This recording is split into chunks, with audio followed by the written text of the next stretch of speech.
Halo, selamat siang dengan Indra dari antamgold.com. Pada video kali ini saya akan bahas sedikit apa itu emas. Jadi kita akan bahas dasar-dasar basic tentang emas itu sendiri, baik dari karakteristik fisik emasnya maupun juga sifat-sifatnya yang terkait. Oke, kita mulai saja. Yang pertama, kita kalau dalam tabel periodik di fisika itu emas itu simbolnya AU. Dari bahasa Latin itu aurum. Dan memiliki nomor atom 79. Logam ini karakteristiknya dia lembek yang mudah dibentuk. Di antara logam-logam lain, emas itu unik. Jadi, dia semakin murni, dia lembek, mudah dibentuk, bentuknya warnanya mengkilap kuning dan lebih berat untuk dimensinya ya. Jadi, kalau kita kayak di film-film zaman dulu itu kalau orang suka gigit emas, nah itu kelihatan dari situ karena mereka mau ngetes gitu. Emas ini asli atau enggak dari gigitan. Kalau emas yang pure emas, dia lunak sekali, jadi bakal ada bekas gigitannya. Saya juga pernah ngejatoin ya 100 graman emas gitu, penyok pinggirnya bener-bener. Oke, jadi selain itu sifat uniknya dia fleksibel dicampur dengan logam lain seperti perak, tembaga gitu. Jadi emas ini dia logamnya dapat menjadi konduktor panas dan listrik yang sangat baik sekali dibandingkan dengan logam lainnya. Berbeda dengan logam lainnya juga, emas tidak akan pernah karatan atau korosi. Jadi kalau emasnya karatan ya berarti bukan emas itu. Next, masa jenis emas. Jadi ini kalau misalnya kita pakai teori apa ya, Archimedes ya, hukum Archimedes ya. Jadi masa jenis emas dengan logam lain berbeda. Maksudnya apa? Jadi kalau misalnya 50 gram perak, ini saya pakai contoh gambarnya ada 50 gram perak berbeda dengan 50 gram emas secara dimensi. Meskipun ketebalannya sama, tapi lebar, panjang dan lebarnya dia udah berbeda, gitu. Karena emas lebih padat ya, jadi massa jenisnya 19,3. Di sini kalau kita timbang air ya dari berat kering bagi berat basah itu 19,3 itu murni, emas murni. Jadi kalau misalnya emasnya nggak murni, dia bakal di bawah itu biasanya. Titik leburnya, jadi dia akan lumer. Kalau sudah sampai 1064 derajat Celcius, dia mulai lebur, mulai ngelumer dia. Jadi logam itu ada punya massa jenis sendiri, juga punya titik lebur masing-masing.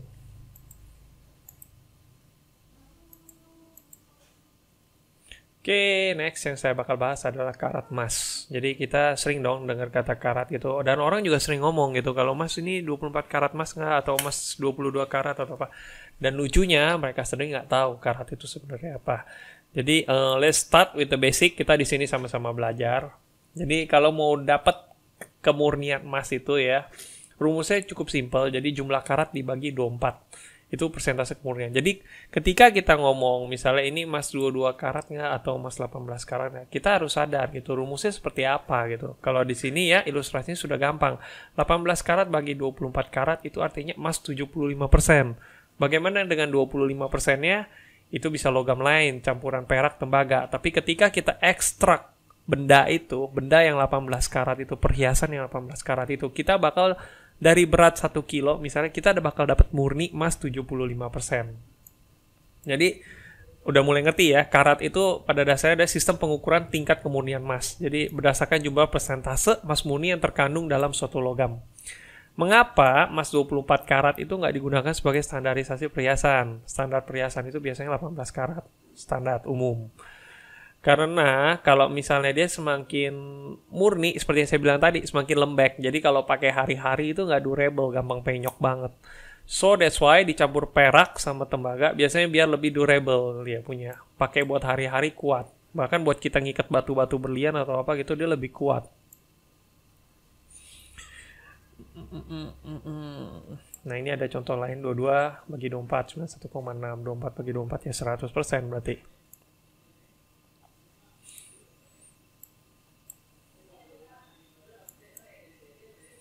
Oke, unit satuan emas kalau di kita nasional itu dalam gramasi. Jadi gram.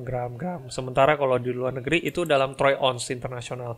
Nah, 1 troy ounce itu sama dengan 31,1 bla bla bla gram. Jadi biasanya kita ngomong 1 troy ounce sama dengan 31,1 gram. Untuk mempermudah saja basically. Jadi kalau di radio kita sering mendengar harga emas dolar per troy ounce saat ini adalah berapa dolar per troy ounce gitu.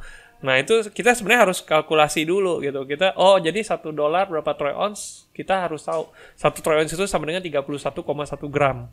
Kita harus konversi dulu gitu. Setelah konversi baru tuh kita konversi dari dolar ke rupiahnya.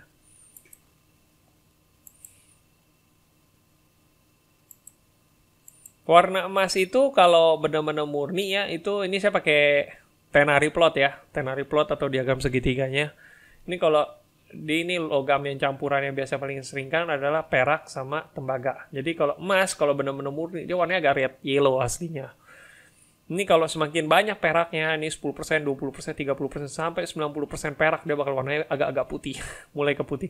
Sementara kalau misalnya tembaganya banyak, ini dari 10% dari 90% emas, berarti 10%-nya tembaga kan.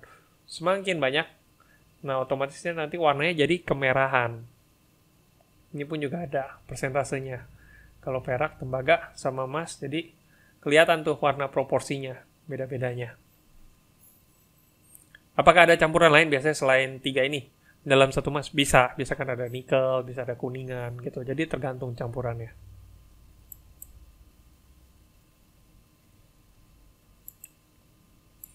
Asal muasal emas. Nah, bagian ini saya bakal jelasin proses terbentuknya emas. Dan ini biasanya orang-orang mining nih, yang jago nih, orang pertambangan nih. Tapi saya jelasin sesederhana mungkin sebisa saya. Jadi, logam emas itu terbentuk dari proses magmatisme. Jadi, magmatisme itu apa sih? Secara sederhana itu, magmatisme dapat dipahami sebagai proses yang menghasilkan batuan magmatik. Jadi, batuan magmatik atau batuan beku itu batuan yang terbentuk langsung dari pendinginan dan solidifikasi magma. Ini yang membedakan batuan beku dan batuan sedimen dan batuan metamorf. Jadi magmatisme itu adalah aktivitas magma yang ujung-ujungnya menghasilkan batuan beku. Nah, kalau kita masih ingat filmnya Dwayne Johnson tuh yang ke pulau apa gitu, terus ada ledakan gunung meletus api gitu. Nah, pas gunungnya meletus ada meletus mas-mas juga ada keluar gitu kan.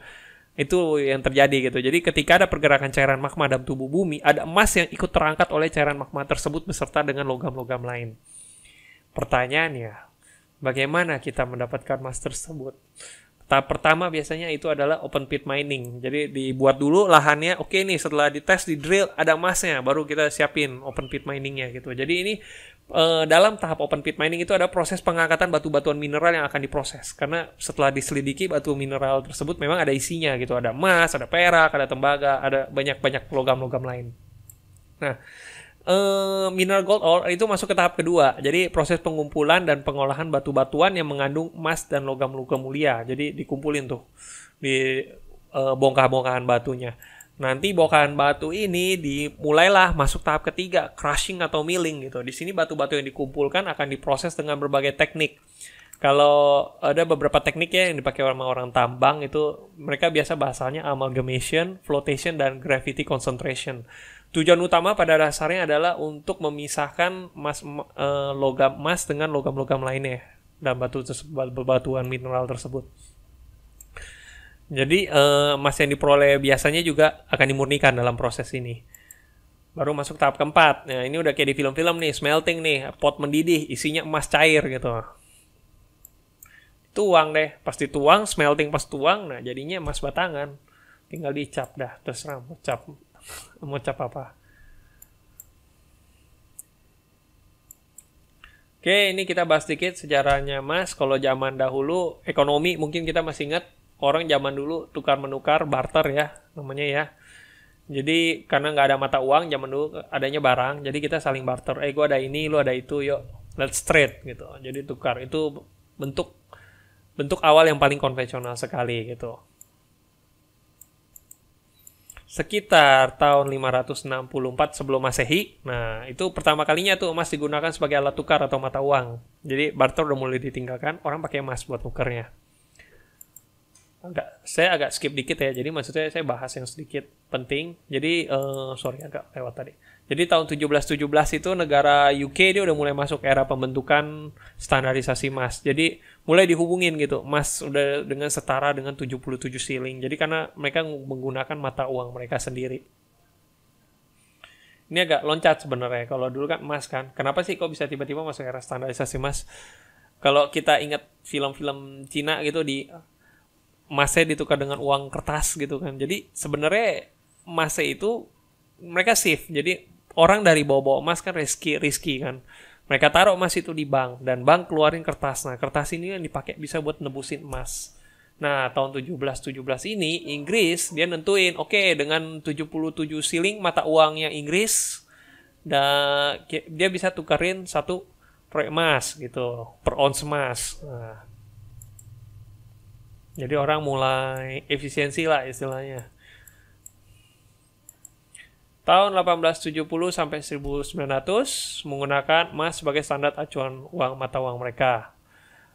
Ini terus tahun 1925 Inggris yang sempat meninggalin waktu Perang Dunia I, 1925 dia balik lagi pakai emas sebagai standar perekonomiannya ya. Nah, tahun 1933 Amerika berhenti, Presiden Roosevelt waktu itu berhenti menggunakan emas sebagai acuan nilai tukar.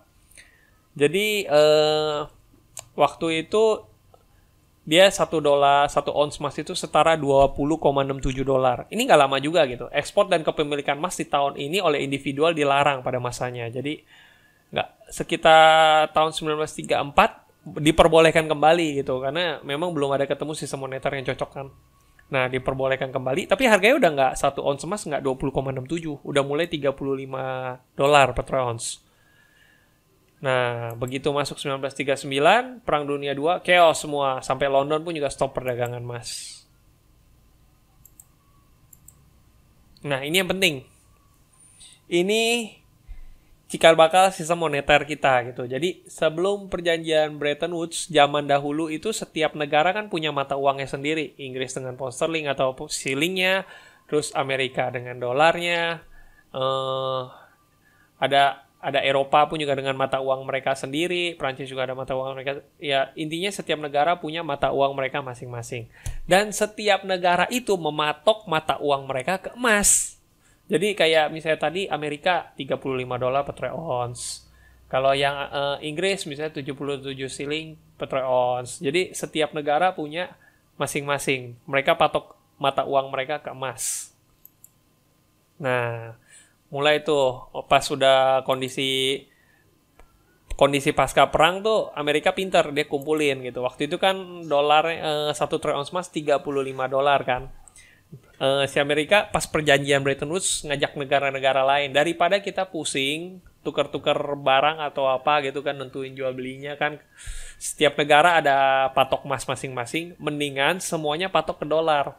Nanti si dolar yang patok ke emas. Nah, jadi orang lain, oh ya udah oke, gampang dah. Jadi kita udah nggak perlu patok ke emas lagi karena ribet kan, setiap negara punya sendiri-sendiri gitu. Mendingan kita semua patok ke dolar, nanti si dolar aja yang kerjanya patok ke emas.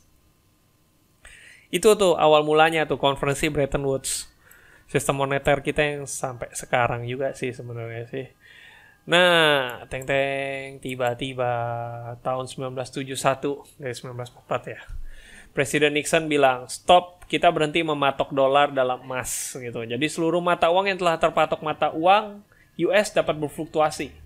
Jadi semuanya ini udah gerak nih. Makanya kayak kita rupiah juga dari 9.000 ke 13.000 karena kita patok ke dolar udah fluktuasi itu. Sementara si dolar udah nggak matok lagi ke emas yang dulunya sekarang $35 per troy ounce ya. Sekarang ya teman-teman udah tahu udah di atas $1.000 lebih per troy ounce kan. Meskipun belum nyentuh 2.000 sih. Banyak gold buggers yang mengharapkan sentuh sampai 2.000. Termasuk saya jujur.